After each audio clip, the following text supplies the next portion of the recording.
Facebook's parent company Meta has been hit with a record $1.75 billion fine for violating EU data privacy rules. Meta got the fine for transferring EU user data to the U.S. in a breach of a previous court ruling. Meta has been ordered to stop transferring the data and has a 5-month grace period to comply.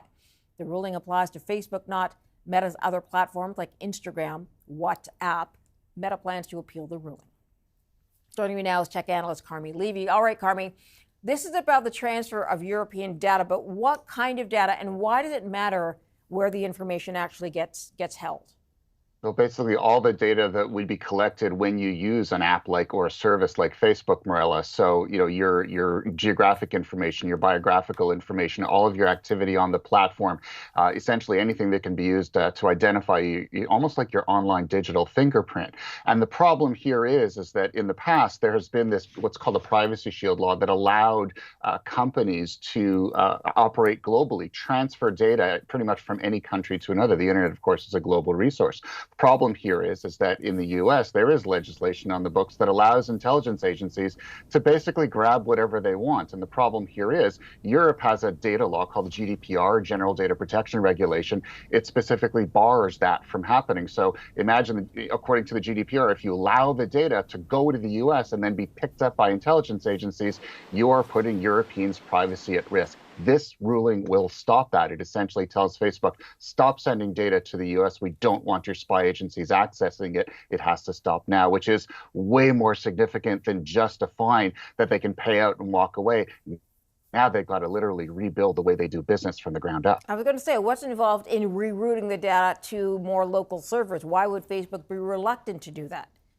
It's almost like rebuilding an airplane in flight, Morella, and it is a massive undertaking, in terms of their compute resources. Rather than having data centers anywhere where they want around the world and they can move data anywhere they wish at any time, they essentially have to compartmentalize it. It's almost like you and I, having to jump through hoops to cross a border. Well, now data will have to do exactly the same thing. It will not be allowed to move beyond data centers, in particular data centers in Europe, and it won't be allowed to be stored elsewhere. So Meta would have to, for example, build new data centers and stop information from moving across borders. So if you have a friend in Germany and you comment on their Facebook post, there would be rules that dictate what can and cannot happen at that point. The experience might change radically for me and you, simply based on the fact that the data can't move as freely as it used to.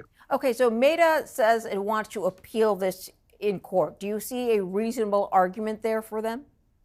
Well, yeah, essentially their entire business model will not work at this point. And so there needs to be not just a compromise with European Union officials, there needs to be a compromise globally. And right now, we know that the U.S. is negotiating with the EU, with other countries, on a new kind of agreement that would allow this kind of data transfer to happen. So unfortunately, right now, that legislation is not in place. Meta finds itself on the wrong side of the law. In appealing it, they would essentially be buying themselves time until the White House can govern or can figure out a global agreement that allows these kinds of data transfers to happen again. It probably will happen because essentially big tech companies like Facebook, like Microsoft, like Google will not be economically able to operate if these rules are in place. Something needs to give. All right, Carmi, appreciate you weighing in on this. Thanks for your time. Thanks, Morella.